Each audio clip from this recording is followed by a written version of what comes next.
Man, I don't know anything about anything, so take my opinion with a grain of salt.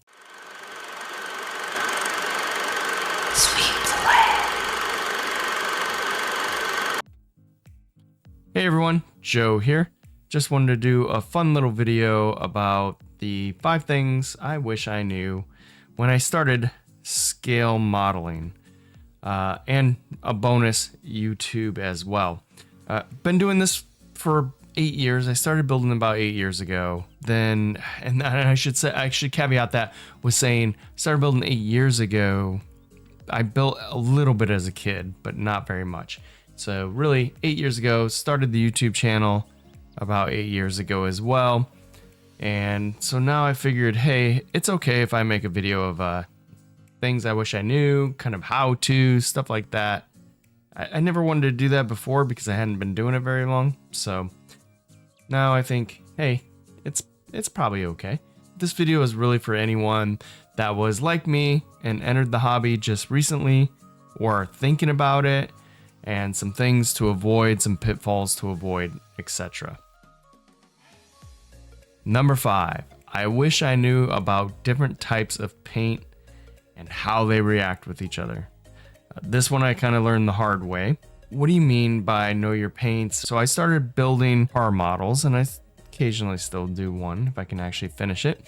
But in that, what I did was, I got a kit off Amazon, and then I went out to the hardware store and picked up a spray can of Rust-Oleum. And then I went out and picked up a can of Krylon, gloss clear coat. And some of you are probably like, oh, already, because yeah, Rust-Oleum is an enamel product and Krylon is a lacquer product. So putting those two together on that very first model resulted in, it was a white Mustang too. I remember it specifically, white Mustang, and it cracked all to hell. And if you've ever done it before, you know what I mean, but it's just a crackle all across. So I didn't know. I just thought all paints were paints, all spray paint were paint. I had no clue, absolutely zero. So there are different types of paints out there, and you can see here in front of me that I have different types here. To this day, I'm still a paint junkie, and we've got, your Tamiya spray cans. Those are lacquer based. Okay. Then you have your Tamiya bottles like this, and everyone says acrylic, acrylic, acrylic. These are not acrylics. These are acrylic lacquers, which means they're a solvent based paint. It's why they have a little flame warning here on the side. These are not water based acrylics. Those are different. Water, and by the way, AK, same thing. These AK third gens are water-based acrylics, not flammable, so totally different. Do not react well to alcohol or anything else. Going back to this AK, this is AK Real Colors, very, very much like Tamiya, and so is Mr. Hobby, Gunzy, all those folks, except for the aqueous ones. They are all acrylic lacquers. So is MRP. This is also an acrylic lacquer. Thin, pre-thinned, really great paint. Actually, I like MRP a lot, but an acrylic lacquer nonetheless. All Clad, pure lacquer, lacquer base. And then AK Extreme Metal, actually a enamel, believe it or not, but tends to react very well with lacquers as well because it's thinned with lacquer. But those are your paints. Again, just know your paints. Find a paint you like.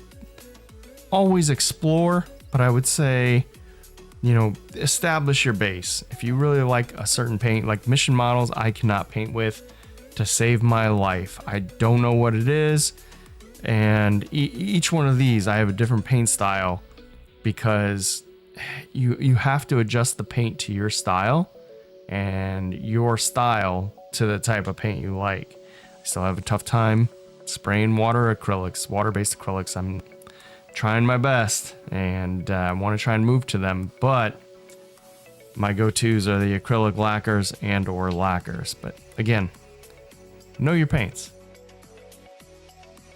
Number 4, spend money on good tools, but which ones are better is a matter of preference. So I will say through the years, I have bought numerous tools on cheap ones from dollar store to Amazon to expensive ones like Mr. Gunzy tweezers. And I'm just using these as an example. Or Tamiya or Display. I will say that the more expensive tweezers like Tamiya, Display, and the sanders, especially metal file sanders, are way better than the generic cheap ones that you're gonna get off Amazon. It's just my preference and what I have found.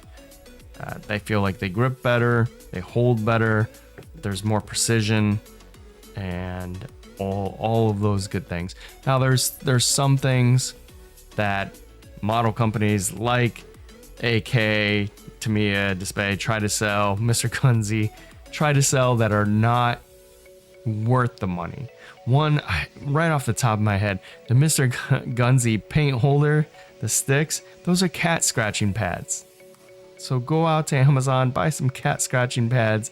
I've showed them on my channel before, and don't spend tons of money for that. The same is the old running joke is the AK, I believe it was AK, the brass toothpicks.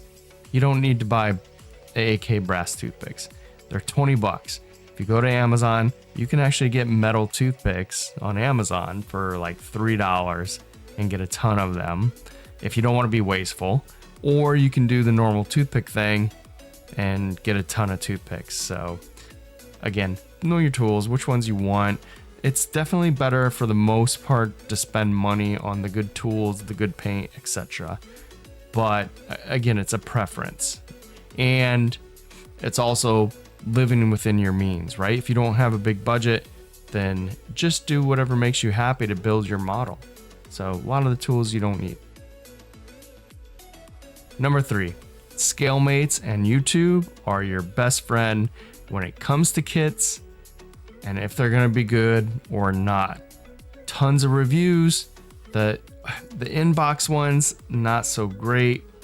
They're good if you kind of want to see what's there, but like the build reviews, I'll tell you right now, Brett G, a fantastic way he's doing his videos right now. He's showing the sprues, he's building it, and then letting you know how it goes together. So you get an all-in-one kind of review on what you can expect. ScaleMates, very much the same way. Also, manufacturers repop kits left and right. So you may be thinking you're getting a brand new kit. It was just released when in fact it was released in 1961 or something like that. So the molds probably aren't going to be that great. Probably for poor fit issues. There's probably tons of reviews about that as well. This one bit me in the ass a few times because I got excited. You go to eBay or you go to an antique store, a yard sale, estate sale, garage sale, etc. You find super cheap kits and you're like, oh, it's super cheap. It's gonna be good. I'm excited. Can't go wrong when it's super cheap. You can, and there's a reason sometimes why they're super cheap. So, ScaleMates, YouTube, do your research. It pays off in the end. Number 2. Building and buying are two separate hobbies. I learned this the extreme hard way. There are some people that can really just not build up a stash. They'll buy 1 or 2 kits. They'll build 1 or 2 kits. They'll buy 1 or 2 kits, build. For the most of us, it doesn't work that way. So be prepared for that. You're probably gonna buy more than you're gonna build. And you end up with way more kits than you anticipated, a larger stash than you anticipated. What am I gonna do with all this? Maybe the size of the model, because where are you gonna display all of them, or are you gonna give them away, sell them on eBay, whatever you might do. Just know that for most of us, including myself, you get wrapped up in buying a lot and not building so much. Number 1, start off slow and learn the basics. This one hit me hard. I think the third kit I was in to when I switched over to building aircraft.